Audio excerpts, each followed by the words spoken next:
about doing spring cleanup in our heritage garden.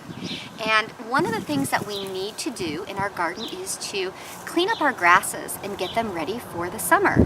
So in early March, it's ideal to come out and go ahead and remember the grasses are going to be dormant, but just go ahead and take the dried plant material and take your gardening shears, and all we're going to do is go ahead and cut off the dead grass.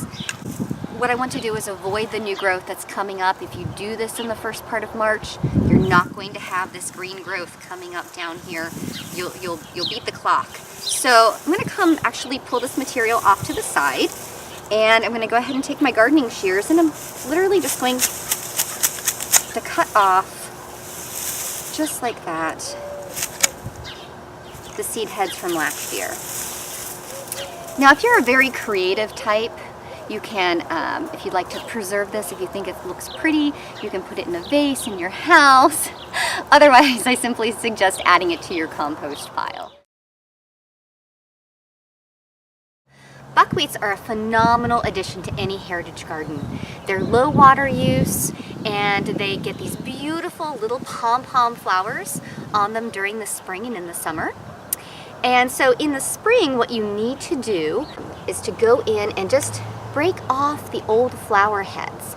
That way we expose the beautiful foliage of the plant, and we allow that foliage to shine until it makes its new flowers. So one of the things that I like to do with fringed sagebrush is I like to come in the early spring and go ahead and cut off the dead seed heads. Now this is completely optional. It just depends on what your gardening aesthetic is.